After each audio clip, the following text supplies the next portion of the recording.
lots of reasons for this, and there is a whole story behind why I took that break. But today I really want to talk about the benefits of taking the break and why I think it made me a better writer in the long run.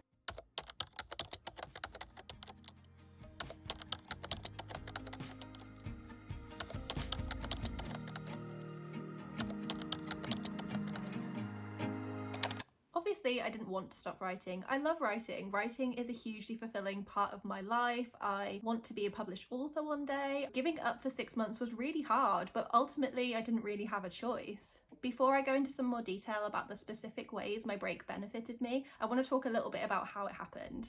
So back in August last year, I finished a draft of a novel. I was really proud of it. It was really hard work. It took me 2 years from the idea through to finishing. I was really excited about it, even though I knew that the draft was incredibly rough. I took 2 weeks off, 2 weeks turned to 3 weeks, 3 weeks turned to 4, turned to 5, and I was thinking, yeah, this is great. I typically a really impatient person. I want to just get stuck back in, and quite often people say that you should take a month away from a manuscript before coming back so that you do have a chance to have fresh eyes. And then I started reading. The writing I did at the beginning of this project was not strong at all, and then over the course of those 2 years my skill improved really dramatically. So when I went back and I read these early chapters, I hated them. It wasn't just on a prose level that I thought the writing wasn't good enough. It was very much the ideas, it was the direction, it was my concept to a degree. And I should say that at the time I was working in publishing, so I feel like I had a really strong understanding of what makes a book successful, what makes a book get picked up by agents. I'll talk about it in another video maybe, but a big part of my job was interviewing authors, and I also worked with a lot of unpublished writers, and writers in that middle stage where they've had some success. Maybe they've signed a book deal or they've signed with an agent, but they haven't yet been published. I had all these constant reminders and all this information about how they were successful, and it was really difficult not to apply that to my baby manuscript that was in such early stages despite spending 2 years on it, that it really wasn't up to standard. And I think that was a really hard realization. I was crushed. I had loved this book. I poured so much into it. It felt like at the time the book of my heart, which sounds so cliche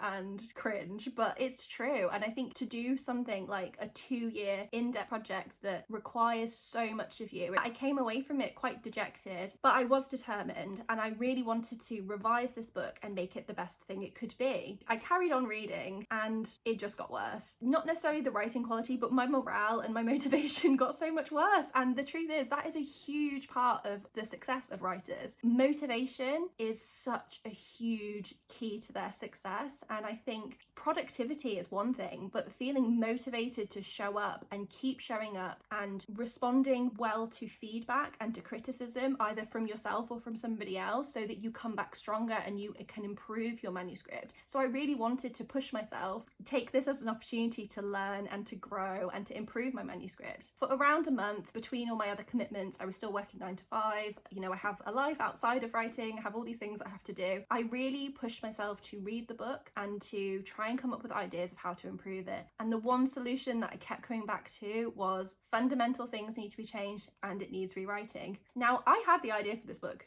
2 years before. I didn't love it anymore. A large part of it was informed by my reading taste at the time, so it was informed by books that might have been more popular in the early stage of those 2 years rather than later, and there were books that I just wasn't really interested in reading anymore. So why would I spend all this time revising, fixing this book and actually rewriting, because it really did need a lot of rewriting, when I could just move on? My reading taste had moved on like quite dramatically, so it made sense that my writing should move on too. And honestly, that's one of the big reasons why I shelved this book. There are a lot more detailed craft reasons, and there are reasons to do with the market and to do with what publishers might be looking for. Again, I'm not an expert. I did work in publishing. I didn't work as an editor by any means, but I worked in a few different places around books and with writers, so I do have some understanding of this. I think this requires a video on its own, so if you're interested in that, let me know, but yeah, I probably won't have time to cover it in this video. So yeah, all in all, I just moved on from this book, and I'm really glad I moved on. So if you are a writer that has been taking a break from writing, maybe you took a break for 2 weeks and it's turned into 2 months, that's okay. The first thing I would suggest you do if you are taking a break is to fill your well. Now, filling your well just means going out in the world and enjoying anything cultural or artistic or creative that feeds you. Another thing I'm a really big advocate for is just doing new things. Trying something new is always great for a creative person because you are putting yourself in a position where you don't know what you're doing. You have to be a beginner and you have to be okay with making bad work. Making bad work is part of the process. Writing bad words. There is always going to be a gap between your skills and the vision that you have for the work that you're trying to create. Recognizing that means that your taste is working. You have good taste, you are figuring it out, and you will get there. Skill is this constantly evolving, changing aspect of your practice, but your taste is something that often doesn't really change. And if you keep practicing and you keep at your skill, then you're always going to be moving in the right direction. You're going to be getting closer to making the things that you want to make, to the standard that you aspire to. Anything that gets you out of your comfort zone is great too. With my career change, I couldn't do a lot of this, but as that 6 months progressed, I started doing more things. Like I moved to a new city, I got to experience new places, I went and I saw lots of films, I read loads of books, whereas I realized the last 6 months of 2024, I didn't read anything, which as somebody who really enjoys reading, I was gutted. When you stop doing things that you love, it really is a sign that something isn't quite right. I think you can take that one step further, and that is saying yes to things that you would never normally say yes to. When we moved to a new city, we set ourselves a challenge to go and do things that were outside of our comfort zone. So me and my partner were both quite introverted, we both work from home. We can be quite shy, but yeah, we went to meetups, we went to networking events, and we met loads of people. I would say that the first 5 minutes is terrifying, but as soon as you speak to one person, you're fine. People are always so friendly, like people go to those things to meet people and everyone's in the same boat. I also would recommend going on your own. So as I said, me and my partner went to some of these things, but I made sure that there were some that we went to individually. If you go with one person, they will be your crutch. You will only speak to them. You won't go out of your comfort zone to speak to other people, but you absolutely should. Another way you can try new things is within your area of interest. As a reader, I had very particular taste. I stuck to my genres and I didn't really branch out, but I decided to just pick up anything that interested me. Stopped reading reviews, which meant that when I was in a bookshop or in a library, I didn't have a preconceived idea of what somebody else thought about the book. I just picked it up, read the first few pages and decided if I could get on board with it or not. And actually that's still how I pick new books to read now. If a book is good and it's engaging and it has interesting characters with an interesting story, I will probably want to read it. And I don't want to miss out on books that I would love just because they're not in the genre that I usually read. So if I can get on board with the writing style and I can read for a few pages and crucially want to keep reading,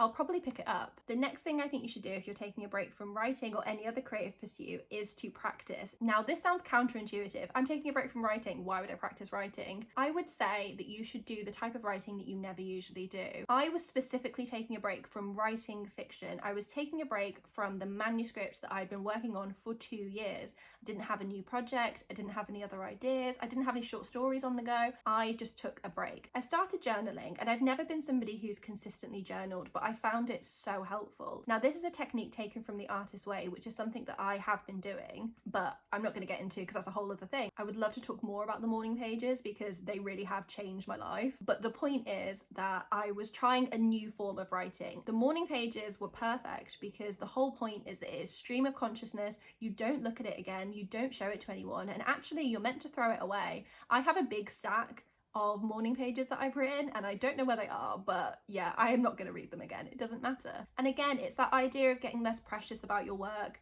and letting yourself be bad at writing, letting yourself be bad at the thing you're doing. The most important thing for me was that the morning pages were only for me, they weren't for anyone else. And I realized while writing them that I rarely ever wrote anything that wasn't for an intended audience. I think when we're writing fiction, we really keep the reader in mind. I think that is important in later stages, but I think a first draft specifically should just be for you. I've said it in a previous video and I'm probably going to say it again, but I think Stephen King says that he writes the first draft with the door closed, with no outside influence, and then when he edits, he opens the door and shares the book with other people so he can get their opinion. I think if you are a writer, you should have a part of your practice practice where you write just for yourself or you write for no one, none of this writing was ever going to be seen again. And I probably improved things like my sentence structure, my clarity, my brevity, all these things that are really important to writing. The other thing I think you could be doing is daydreaming, and it's literally as simple as it sounds. I spent so much time daydreaming. Now that I was reading all these books again, I was thinking, oh, I love that idea, and what if I combine that idea with this idea? What if I did this but with this other approach, or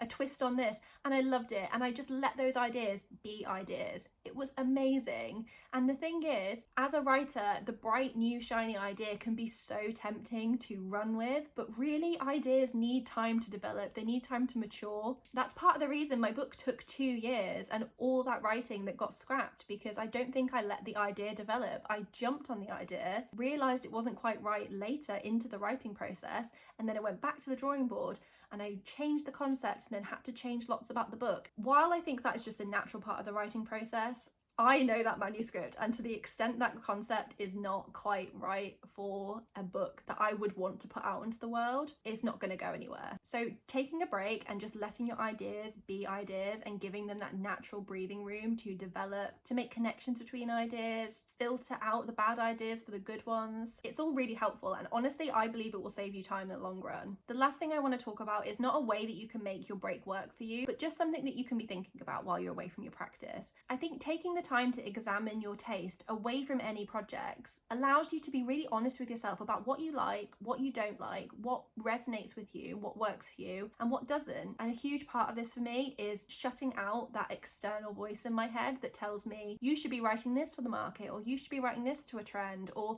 readers love this, do this. Because do you know what? That changes. Like I said with picking out new books, people don't know what they like. You might have missed a book that you would have loved because it's not in the genre that you would read, or you don't quite like the cover, or maybe they talk about the tropes, or you see a review or something that just doesn't appeal to you, but you might have loved the book. You'll never know. Sorry to put that out there, but it's true. And I just think if you let all of that rule your writing practice, it goes for any creative practice, but I think if you let that rule you, you will never be fully satisfied, and you might never know what you could have written or what you could have created if you only relied on your own taste and your own judgment. Some of my favourite books in the world are so unique, and you can tell it's the book of the writer's heart, that they just followed their instincts, they went with what they loved, and it's so unapologetically them that there's nothing else like it. And that's what makes a book memorable. It's what can make the right reader fall in love with your book, and I just think it's really important. And again, I also think this will save you time in the long run, because it's something that you could realise 2 books, 3 books, 4 books down the line. I can't think of a specific example, but I know that some authors have written several books and been unsuccessful in getting an agent or getting a book deal until one of their later books got picked up. And I've seen them say that they're so glad it was that book. They're so glad they kept going, because now that they think about it, one of their earlier books isn't the one that they wanted to debut with. It's not something they want to put out to readers. At the time, I'm sure they really believed in the book, and it was the book of their heart, and it was the one book they wanted to get out there. But ultimately, with time, I do think you filter out that noise. If you're finding that you're getting overwhelmed with thoughts of what's trending in the market or what readers are loving, I do think you would benefit from taking a break and really thinking about what you love. And starting from there, who knows where it could take you. I've recently been reading a lot of the Discworld series by Terry Pratchett, which I never read when I was younger. I'm very new to it. I absolutely love it. And it's not that I don't think it would get published today, but I don't think there's much like it that's being published right now. I mean, these are just my thoughts. I don't really have an answer, but I do think there's something to be said about following your own gut, and sometimes you really need to shut out all the other noise to do that. So that's all the things I think you can do while you're taking a break from writing or a creative practice, and the reasons why I think it's so beneficial. Me personally, I took 6 months away from writing, and when I came back, I noticed that my skill was so much better, and I hadn't done an awful lot of practice outside of my morning pages, which again, I hadn't done consistently, and I hadn't done for the whole 6 months. I think so much of that improvement was just really reflecting on what went wrong with my project, what I would do differently, and reconnecting with my own taste and what I want to put out into the world, reading widely, seeing how other authors do things, seeing what I like, what I don't like, reconnecting with my taste. It was all so beneficial, and when I did return to writing, I switched genres. I started writing in a genre that I was reading and that I really love and that I know quite well. So now I'm working on a fantasy novel that I'm really passionate about, and it's going well. If you've seen my other videos, you know I have restarted that first draft a few times, and honestly the reason for that is taste. The first version wasn't a fantasy novel and it was contemporary. There's nothing against it, but if I want to write a book that I enjoy, I need to be writing in a genre that I am currently enjoying. And then the second time that I restarted, which I've also talked about, is because I started the story in the wrong place, which is really common, and it's okay. In general, my relationship to my writing is so much better. I'm less precious about my work. I still also let myself 100% believe in the project and in the ideas and in the thing that I'm currently writing, whether it's a scene or a chapter or just a sentence. I'm also okay with changing my mind and scrapping it later, because I do have high standards for myself and I have a vision for this book that the writing needs to meet. But I am done beating myself up about it. I think if you keep going and you're committed to your craft, you can improve, and that's all that you need, really. Obviously, publishing, a whole different beast. A lot of luck is required there, and I actually don't think you can really gamify the system the way that I think sometimes people think, especially to do with trends and the market and everything else. It simply moves too fast. Writing a book takes too long. The timing is against you. Like, I just don't recommend it. I just think if you reconnect with who you are and just write the book of your heart and you really commit to it, you'll produce something that you're really proud of. Honestly, that's all that matters. Thank you so much for watching. This was a new type of video for me. I don't typically put out advice. I'm planning on doing more videos like this, so if you have enjoyed it, I'd love it if you stuck around and subscribed. You could even like the video if you really want to, but no pressure. If you are interested in seeing how my writing process is now, you can go and watch my vlog. I'd also love to hear about your writing practice. Do you write consistently? Have you taken breaks? What have they looked like? Have you noticed any benefits to taking a writing break that I didn't mention? Because I would love to hear it. But yeah, that's all from me. Thank you so much for watching, and I'll see you in the next one. Bye!